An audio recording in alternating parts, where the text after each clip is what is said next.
കൊടുക്കുന്ന സമയം കൊടുക്കാൻ പറ്റൂ. ആദ്യം തന്നെ ആശാ വർക്കേഴ്സിന്റെ സമരത്തിൽ അടിയന്തര പ്രമേയത്തിന് സ്പീക്കർ അവതരണാനുമതി നിഷേധിച്ചു. വി ഡി സതീശൻ സംസാരിക്കുന്നുണ്ട്. അതിലേക്ക് ശ്രദ്ധ ക്ഷണിക്കൽ. ശ്രീ കാൻസലൻ, ബഹുമാനപ്പെട്ട നിയമം, വ്യവസായം, കയർ വകുപ്പ് മന്ത്രി ശ്രീ ആൻസലൻ.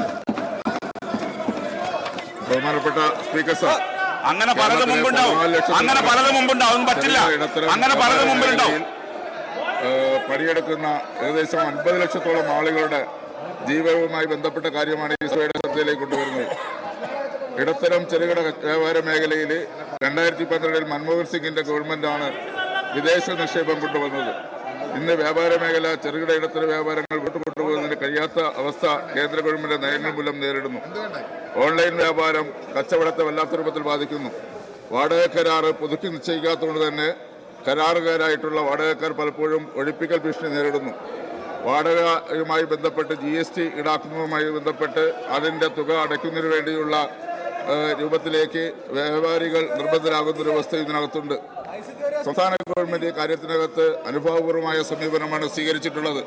2025-26 ബജറ്റിൽ ബഹുമാനപ്പെട്ട ധനമന്ത്രി ബജറ്റിൽ നമ്മുടെ രാജ്യത്തിൽ ആദ്യമായി ഈ സംസ്ഥാനത്ത് ഒരു വ്യാപാര നയം പ്രഖ്യാപിക്കുമെന്ന് ഗവൺമെന്റ് പ്രഖ്യാപിക്കപ്പെടുകയും അതിനനുസരിച്ച് നിലപാടുകൾ സ്വീകരിക്കുകയും ചെയ്തു. പ്രിയപ്പെട്ട ഗവൺമെന്റിനോട് എനിക്ക് അഭ്യർത്ഥിക്കാനുള്ളത്, മറ്റു മേഖല MSME യൂണിറ്റുകൾക്ക് നൽകുന്നതുപോലെ വൈദ്യുതി താരിഫിൽ ചെറുകിട ഇടത്തരം വ്യാപാര മേഖലയിൽ ഇളവ് അനുവദിക്കുന്നതിന് വേണ്ടി ഇടപെടണം. അനാവശ്യവും അനിശ്ചിതാവസ്ഥയുമായ GST പരിശോധന പൂർണ്ണമായി ഒഴിവാക്കുന്നതിന് വേണ്ടിയുള്ള ഇടപെടൽ ഗവൺമെന്റ് ഭാഗത്തുനിന്നുണ്ടാകണം. വ്യാപാരം പ്രോത്സാഹിപ്പിക്കുന്നതിനും വ്യാപാര സംഘടനകളും വ്യാപാരക്ഷേമ ബോർഡുമായി സഹകരിച്ച് ട്രേഡ് ഫെസ്റ്റുകൾ സംഘടിപ്പിക്കുവാനുള്ള നടപടികൾ സ്വീകരിക്കണം. സ്കൂളുകളിൽ നടത്തുന്ന അനധികൃതവും രജിസ്ട്രേഷൻ എടുക്കാത്തതുമായ എല്ലാ വ്യാപാരവും നിയന്ത്രണത്തിന് വിധേയമാക്കണം. അതുപോലെ തന്നെ വ്യാപാരക്ഷേമ ബോർഡ് പ്രവർത്തനം കാര്യക്ഷമമാക്കുന്നതിനും ആകർഷകമായിട്ടുള്ള ആനുകൂല്യങ്ങൾ പ്രഖ്യാപിക്കുന്നതിനും വേണ്ടി ഗവൺമെന്റ് ഇടപെടണം. തദ്ദേശ സ്ഥാപനങ്ങളിലെയും മറ്റ് വ്യാപാര ലൈസൻസുകൾ സുഗമമായി ലഭിക്കുന്നതിനുള്ള ഏകജാലക സംവിധാനം പരിഷ്കരിച്ച് നടപ്പിലാക്കണം. വ്യാപാര ലൈസൻസിന്റെ കാലാവധി ആവശ്യക്കാർക്ക് 5 വർഷമായി പുനഃക്രമീകരിക്കുക. മറ്റൊരു സർക്കാർ, അർദ്ധ സർക്കാർ സ്ഥാപനങ്ങളുടെ കെട്ടിടങ്ങൾ വാടകയ്ക്കെടുക്കുന്നവർക്ക് പ്രസ്തുത കെട്ടിടങ്ങൾ നിബന്ധനകൾക്ക് വിധേയമായി കൈമാറാനുള്ള നിയമസാധുത ഉറപ്പുവരുത്തുക. വ്യാപാര മേഖലയിൽ വിവിധ ഡിപ്പാർട്ട്മെന്റുകൾ തമ്മിൽ തർക്കങ്ങൾ സമയബന്ധിതമായി പരിഹരിക്കുവാൻ ഗ്രീവൻസ് സെല്ലുകൾ രൂപീകരിച്ച് ഫലപ്രദമായി ഇടപെടുക. ഇത്തരം നിരവധി വിഷയങ്ങൾ നമ്മുടെ വ്യാപാര മേഖലയിലുണ്ട്. നമ്മുടെ വ്യാപാരികളെ സംബന്ധിച്ച് നമുക്കറിയാം, കേരളത്തിലെ വ്യാപാര മേഖലയിൽ ഓരോ കച്ചവടക്കാരും അവരുമായി ഡിപ്പെൻഡ് ചെയ്തിരിക്കുന്ന ഒരു കുടുംബത്തിൻ്റെ എല്ലാ പ്രശ്നങ്ങളും ചെറുതും വലുതുമായ വ്യാപാര മേഖലയിലെ ഈ വരുമാനത്തെ ആശ്രയിച്ചിട്ടാണ് നിലനിൽക്കുന്നത്.